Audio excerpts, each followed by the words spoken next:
Great fun. It's like going back to being in your childhood, 3 years old, stomping around in the mud. It's wonderful. And you're dancing, getting fit. I keep on getting sand in my shoe.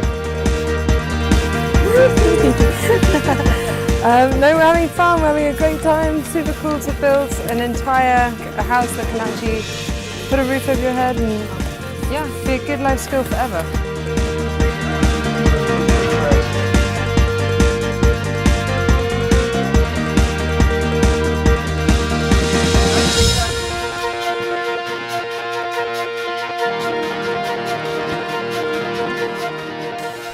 I've been building now for about 18 years. The teaching side remains very close to my heart because that is where you can really make a big impact in a very short space of time. We really want natural and alternative building to be normalized, and in order for that to happen you need as many people participating as possible. The idea of building a home out of natural materials was, and still is to a degree, very daunting. But much less daunting now that I've had 4 or 5 days at it. I feel I could do something now. Just a basic idea of what we've done. Voila! People often approach me with a fixed idea, something they've seen in a magazine.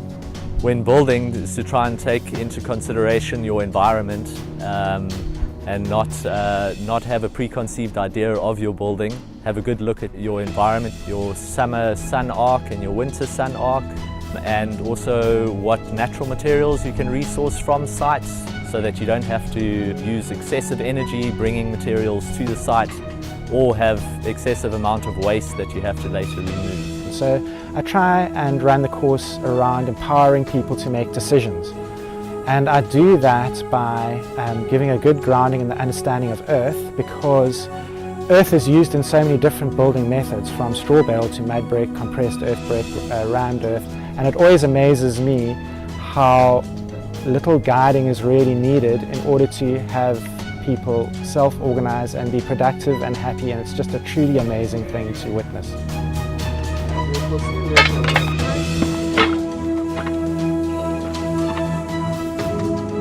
Slightly wider, yes. So this is the side. That's the top.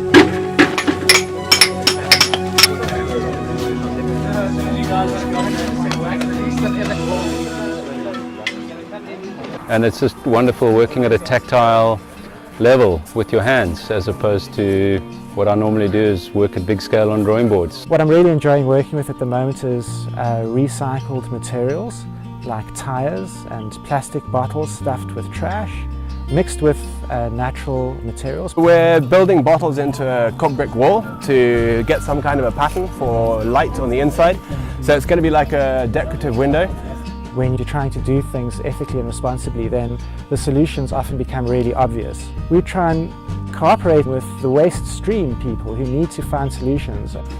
It reflects what we call ibuyambo, mixing what was happening in the ancient of days, but infusing that to work for this modern time and be eco-friendly and try by all means introducing what we call a carbon print. When you talk about sustainability, it's not just about what you're focused on, it's about creating those links to everything. And I love the journey as well, because you're looking at the links. You become a farmer too. You start getting interested in growing your own food. You start thinking about where your energy comes from, and maybe you go off grid. And there's so many other contributions that you can make. After we've been working for a day, and it's fun just to relax together and chat and to discover everybody's stories and why they're here. That for me is always interesting, because we're all here for a particular reason and there's a strong link. and we bond really in terms of the fact that we care for the environment, and that extends to caring for each other too. So the people that come on these courses are fantastic. I'm having fun putting the whole picture together. That for me is a great source of enjoyment, and building has become a way for me to earn an income and to contribute positively in many different ways.